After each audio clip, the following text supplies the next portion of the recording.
तुम्हारा प्रश्न किस तरह से दिया जाता है उसको देख लो। मेरे पास 3 कंचों के दुगने से कम कंचे हैं।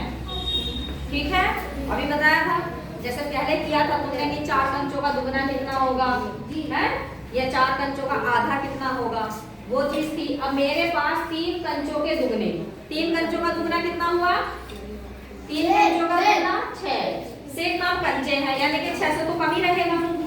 आगे मेरे पास 8 कंचों के आधे, 8 कंचों का आधा कितना हुआ 4, आधे से अधिक है ना, यानी कि 4 से अधिक है।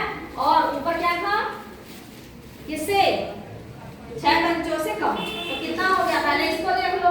मेरे पास 3 कंचों के दुगने, 3 का दुगना कितना हुआ, दुगने से कम है ना, तो 6 से कम क्या आता है, 6 से कम कौन सा होता है, 6 से कम, 6 से कम क्या होगा, 3 के दुगना, 3 का दुगना 6 हुआ, और 6 से कम कौन सा होगा फिर 5, 5 ही तो होगा।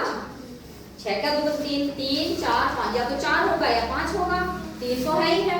अब अगला देखो, 8 कंचों के आधे से अधिक। अब 8 के आधे, इसका मतलब 8 के आधा क्या है, 8 के आधे, 8 के आधे 4 से अधिक, 4 तो ले ही नहीं सकते है ना, कितना हुआ 5, और क्या ना 5, तो दोनों का आंसर क्या आ जाएगा 5 कंचे। 3 के दुगने से 1 कम, 3 के दुगने से कम कहा है, तो 3 के दुगने से कम कितना हुआ, 6 से कम हो गया क्लियर। और दूसरा दिया है कि 4 किसके, 8 कंचों के आधे से अधिक, तो 8 कंचों का आधा हुआ 4, 4 तो हम लेंगे ही नहीं, 3 से ज्यादा तो हो सकता था, लेकिन दूसरा ये भी तो है ना, 8 कंचों से आधे से अधिक, तो 8 कंचों से आधे से अधिक क्या हो गया, यानी कि 4 से ज्यादा तो 5, तो कौन सा आंसर आ जाएगा इसका 5।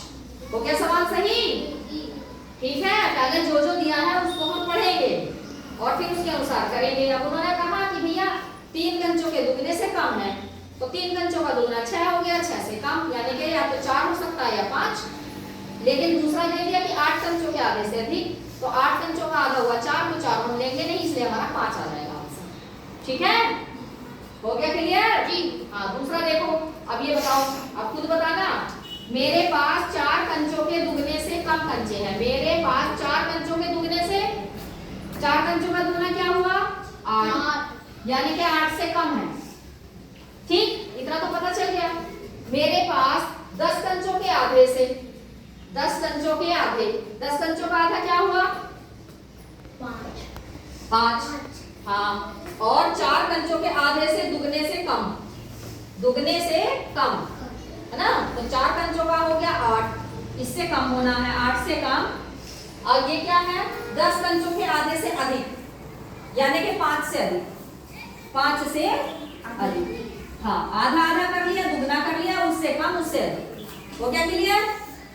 बताओ कौन सा होगा, 8 से कम और 5 से अधिक, 8 से कम और 5 से अधिक, बताओ कौन सा है इसमें, कौन सा आंसर होगा बताओ। मेरे पास 4 कंचों के दुगने से कम, यानी कि 4 का दुगना कर लिया 8, यानी कि 8 से तो कम है, और दूसरा है 10 कंचों के आधे से अधिक है ना, तो 10 कंचे यानी कि 5 से अधिक है, तो कितना हो गया 8 और 5 से, बताओ 8 और 5 के बीच में तो 8 ही है, तो ये तो आंसर होगा नहीं। ये 6 है और यहाँ 3 कंचे हैं, तो 3 होना नहीं है क्योंकि 5 से अधिक लेना, तो आंसर कौन सा हो जाएगा 6। आगे समझ में, 2 देने हैं, ये 2 लाइनें हैं।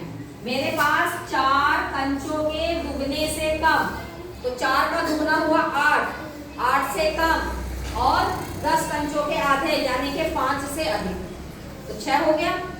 आगे दोनों सवाल समझ में, हाँ, तो ये अपनी कॉपी में कर लो। इस तरह से ये क्वेश्चन आए हुए हैं और यही तुम्हारा पेपर में आएगा, 16 तारीख से पेपर भी है ना, ठीक है।